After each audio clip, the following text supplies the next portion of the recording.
Joseph Frederick Lombardo was born on April 19, 1918, in Buffalo, New York. His parents, Salvatore and Giacchina, arrived in New York sometime in the early 20th century. His parents came from Sicily. His father was from the town of Marianopoli. His mother was from Valedolmo. He had 4 brothers, Michael, Tony, Russell, and Sal, and 2 sisters, Rose and Mary. Joe lived his first 5 years on Canal Street, in the tenements of what was known as Dante Place. Life was difficult in the tenements. Joe's family could barely afford the $15 a month rent, much less buy the kids any toys. Even though his family was poor, his parents were hard workers and instilled that work ethic in Joe. Joe graduated from Public School 59 in Buffalo, but only completed the first year and a half of high school. Joe decided to drop out to try to find a job that would allow his family to get off welfare. Remember, as a child, we didn't have nothing. We had an uncle that used to be a garbage collector. He used to for the city. And he'd find broken toys and he'd bring them over to our house. That's how we had toys as a kid. You take the bristle from the broom. Before, these have real stiff bristles. Take one of that, run under the water, and I never owned a toothbrush or toothpaste. We never had none of that stuff home. In 1936, in the midst of the Great Depression and unable to find a job, Joe joined the Civilian Conservation Corps, known as the CCC, a work relief program that gave millions of unemployed young men work on environmental projects during the Great Depression. Joe did 2 stints with the CCC. During his first tour, Joe worked in Alpine, Wyoming, and Battle Mountain, Nevada, building roads and bridges. After returning home to look unsuccessfully for work, Joe re-enlisted and was sent to Moab, Utah, where he first worked as a cook and then worked on the surveying crews. After completing his tour, he returned home again to look for work. This time, he was successful.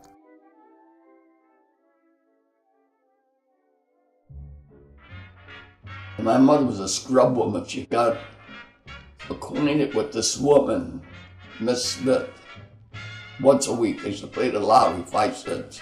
5 cents each used to put in. Well, Miss Smith went on vacation for 2 weeks. And my mother put Miss Smith's 5 cents in. I think they were $500 between the 2 of them. But people were telling my mother, she'll never find out. Says we were in this together, we enjoyed staying together, And through that honesty, Miss Smith got me a job. Joe started working in the foundry at Blawnox in October 1939, but he still needed to complete his required military service. So he joined the National Guard less than a year later. Joe served just under 1 year as a cook in the 209th National Guard unit when the United States entered World War II. His unit was then nationalized and became the U.S. Army 209th Coast Artillery Anti-Aircraft Regiment in 1941. The Army 209th was comprised primarily of men from the Buffalo area and was augmented by personnel drawn from the 121st Cavalry Regiment from the area around Rochester. In February 1941, the unit moved to Camp Stewart, Georgia. There, Joe served as first cook where he was in charge of the kitchen, but he quickly grew bored and asked to be moved. He was then assigned to man the .50 caliber machine gun. In April 1942, the unit was moved to Fort Dix, New Jersey, awaiting transport to Europe. Joe embarked aboard the Queen Mary on May 10, 1942, and arrived in the United Kingdom 6 days later. The Queen Mary was the biggest luxury ship in the world at the time, and the fastest ship. It was good for 5,000 civilians when they go on a trip, a sightseeing trip, whatever it is. We had over 20,000 people on there. They were like sardines. You had to sleep any old way you could. You had hammocks. Some slept on the hammocks. Then some slept on the tables where we sat down to eat. The toilets, they were always flooded, man, and that crap going all over the place. Every 7 minutes it would zigzag. It goes 7 seconds. Every 7 seconds it would go this way. The next 7 seconds it would go that way. And guess why? It took the German submarines 10 seconds to get their torpedoes onto your ship. So they went 7, 7, 7, 7. I was so sick. I was laying in the hallway there, and then nothing come up. Like I was gonna heave, but never came up. I was so, oh man. Joe's unit was the first U.S. Army anti-aircraft regiment sent to Europe, and they conducted anti-aircraft training and duty for the U.S. naval and seaplane bases, as well as for local cities.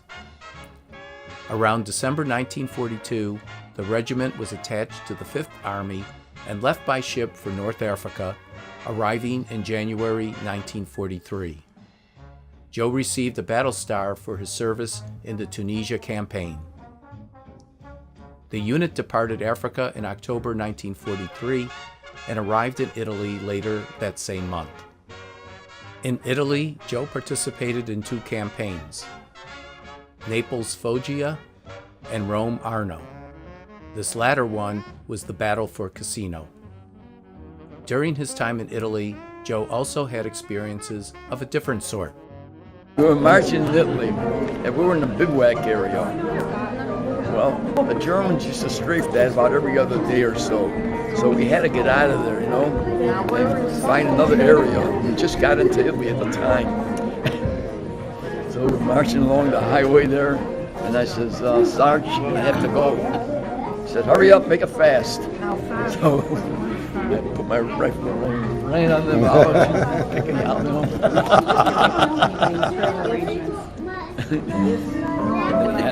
They were bitter. I couldn't even talk. I was all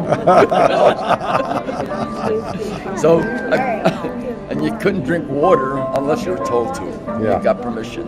I said, oh, Sharp, could I have a swig of water? He says, serves you right, you blankety blank fool. After a 30-day furlough, Joe was assigned to the 1267th Combat Engineers.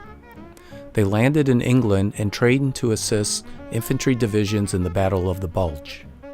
But as luck would have it, the Battle of the Bulge ended before Joe's unit could be deployed, and instead they were sent to Germany for mop-up operations. There, he was charged with destroying German equipment. Yeah, I was in charge of destroying all the German equipment. It was a shame. All these blankets and people were freezing there. Mm-hmm. So I was supposed to start a fire, burn them up. So what I did was, I told the German civilians, I had my rifle, of course. Yeah. I says, go ahead, help yourself, Yeah. And they looked. I said, go ahead and help. I figured, well, they took quite a few of them. And then I said, okay, that's it. And I just told one guy, move, in other words, and they all scrambled, and I put a match to it. I had a little gasoline, and I put a match. It hurt me to see that stuff go flame. But at least you gave some away. Yeah. Joe was offered a promotion to sergeant if he would agree to go to the Pacific Theater. Having enough points to be discharged, Joe elected instead to head home. He was discharged from Fort Dix, New Jersey on July 3, 1945, with the rank of corporal. The war ended 2 months later on September 2nd. When Joe returned to Buffalo, he got his old job back at Blawnox, where he worked until he retired in 1984. One night, while out with his buddies, Joe met a young lady named Rose at a church dance and was immediately smitten. The guys used to always hang around, and I used to only hang around with them on Saturdays. And this one Saturday, they were going to a dance. So anyway, they begged me to go with them. And I said, oh, I don't know how to dance. So they finally talked me into it. And I asked her for a dance. We danced. And I told her, I says, I've never danced before. She says, you're doing pretty good. I asked her for a dance, got her telephone number. She gave it to me. She was going to give me a wrong number at first, but then she says, oh, I better not. So we hit it off perfect. And she introduced me to her family. I introduced her to mine. Everything went smoothly. And we've been happily married for close to 61 years. So that's how I met your grandmother.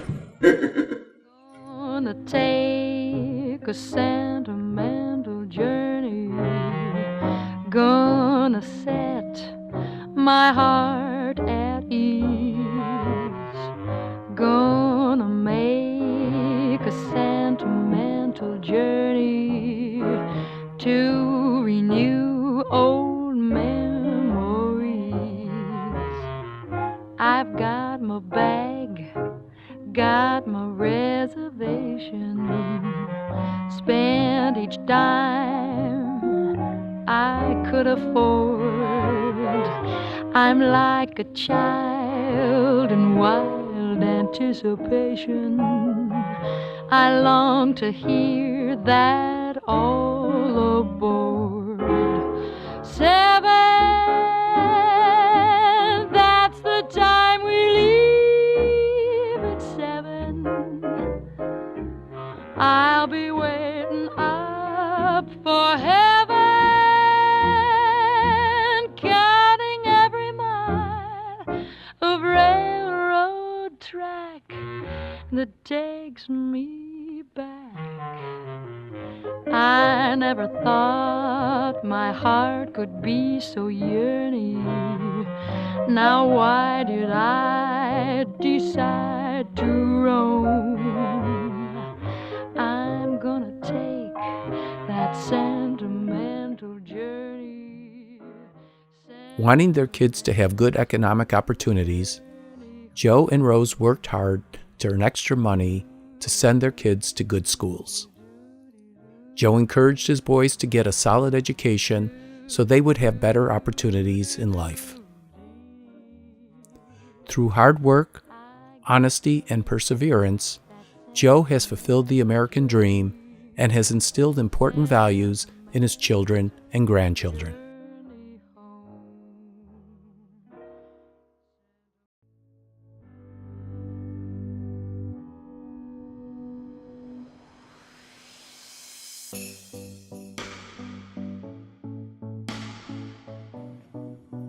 Happy birthday, Great Grandpa Joe. Happy birthday, Great Grandpa Joe. Birthday. Okay. Birthday. Happy birthday!